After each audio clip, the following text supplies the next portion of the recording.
Now, they started by targeting authors and speakers, and then they went on to statues. But last week, the cancel culture came after some of our epicurean delights. But it's not just monuments under the microscope. All around Australia, people love that great coon taste. Coon cheese is the namesake of American Edward William Coon, who died in 1934. But it's also an extremely offensive racial slur, and people say it's time for it to change. Say cheese. If people are saying to you, this name is causing me offence, and a lot of Indigenous Australians do say that about this word, then I think it's time to listen. This could easily get out of hand if it hasn't already. Perhaps they'll have to rename Wagga Wagga. Where will it end? Can we go to a bar and order a Black Russian anymore? After all, other drinks have already been spilled.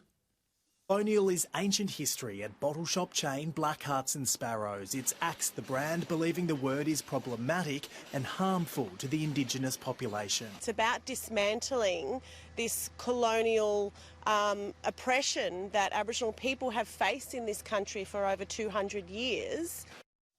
This colonial beer campaign was led by freelance journalist Shard D'Souza, who writes for The Guardian and The Saturday paper. My concern with a brand name like Colonial Brewing is that it glorifies and glamorises the colonial process that destroyed cultures and countries across the globe, D'Souza told The Australian. Seriously? Can you believe that? It starts with one sook who goes online like a keyboard warrior, starts whipping up the mob, and then the mob goes to the bottle shop and says to the bottle shop, how can you support this beer company? And eventually the bottle shop caves in and says, OK, well, we'll take it off the shelves. All because of a name they didn't even come up with. Now Colonial's been canned from some bottle-os. Where does it end? Carlton. That name traces its roots back to 18th century England. Then there's a Crown Lager, James Bogue. He was born in Scotland. Then, of course, there's VB, or Victoria Bitter. Last week, Fran Kelly hosted an ABC radio panel on the appropriateness of statues such as Captain Cook's.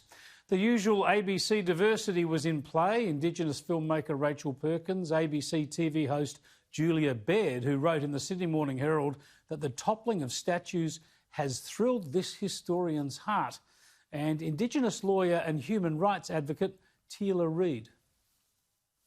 And when we saw the police protecting the statues in Sydney, it was a very clear example of who those powers are there to protect.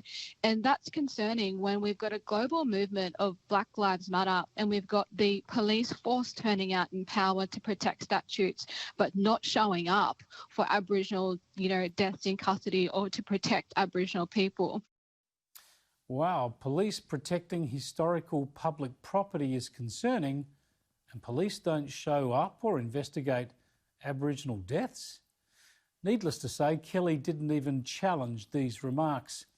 Yesterday, the Sydney Morning Herald reported that actress and director Eliza Scanlon, whose film Mukbang recently won the Sydney Film Festival Award for Best Short Film Director, was forced to apologise for causing offence. The reason?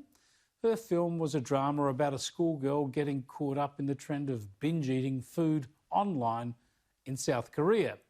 SBS and Sydney Morning Herald contributor Michelle Law denounced the film as profoundly problematic in the way it appropriates Korean culture in order for a white girl to find herself. Law said the film showed how racist and broken the screen industry is in Australia and accused the filmmakers of perpetuating a racist system from which they benefit. Racism? Talk about hypocrisy. This is the same Michelle Law who in 2017 tweeted, actually not sure what the Melbourne Cup is besides rich white people getting pissed and harming other beings for their own entertainment. Or this from 2018, I mean, it's not that I dislike white people, it's just that I prefer people of colour and especially women of colour. And speaking of racism, thank goodness we have well-meaning people to save us from ghastly, bigoted jokes. Fuck you, but I'll do that for anyone.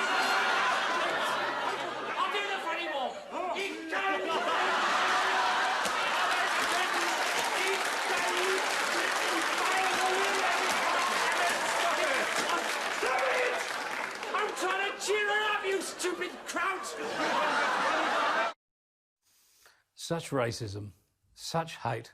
Gives me a good excuse to run to some faulty towers on this program, though, doesn't it? Earlier this month, as you would have read, in the wake of the Black Lives Matter protests in the BBC-owned streamer UK TV removed the famous and much-loved The Germans episode of Faulty Towers from its platform. If you're going to ban John Cleese, you can ban Kath and Kim, Mother and Son, Kingswood Country, and just about every sketch comedy like Full Frontal. We're jumping into the trend here, though. The ABC has set up a harm and offence audit, for heaven's sake. A harm and offence audit. Be a good start if they cut some of the virtue signalling left-wing rubbish that they wallow in. That's offensive. As University of Queensland law professor James Allen wrote in The Australian last week, unfortunately in the US, Canada, Britain and here, we see far too many contemptibly weak cowards in the upper levels of society, people prepared to apologise and appease at the drop of a hat in the hope the problem will go away. It won't. So how do you cancel culture? We've just got to point out the absurdity and have the courage to rail against it. Media and journalism should be leading the charge, but too often it's part of the problem.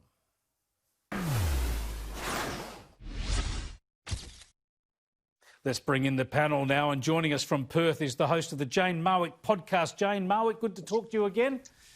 Lovely to be here. Thank you, Chris. And let's bring in Justin Smith, 3OW host of News Nation in Melbourne. Hello, Chris, Kenny. Hello, everyone. Good to see you, Justin. And in Sydney, we're joined by Nick Cater from the Menzies Research Centre. Thanks for joining us, Nick. Why don't you start off, Nick, and tell us about how we can beat this cancel culture that wants to kill any comedy, get rid of place names. Look, it's just tiresome, isn't it? I mean, somebody, they just pick on something new every week. Look, I think we beat it by with a colonial beer. We should be drinking more colonial beer. We should be drinking more beer generally, I think.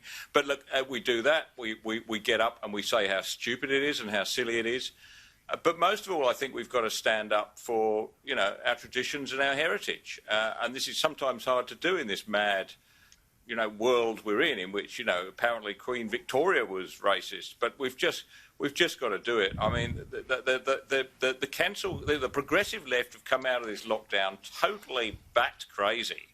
And, we can't let them win these arguments. Yeah, the trouble is, Jane, the best way to really fight this sort of stuff is with humour, to sort of prick it with counter jokes, if you like. But they shut most of those jokes down. You look what they did to Bill Leak, for crying out loud. Oh, absolutely, what they did to Bill Leak. I laughed at what Nick said, and I needed a laugh about all of this because sometimes I despair. I tell you what, when you're talking about the media cheering this on, Chris, I think there are people in the media who also realise a lot of this is absolutely ridiculous. I mean, when I saw people defacing the statue of Winston Churchill, that's when, and you and I were talking, that's when I thought the world really has gone mad. I mean, if the appeasers had had their way, the United Kingdom would not have the freedoms it has today.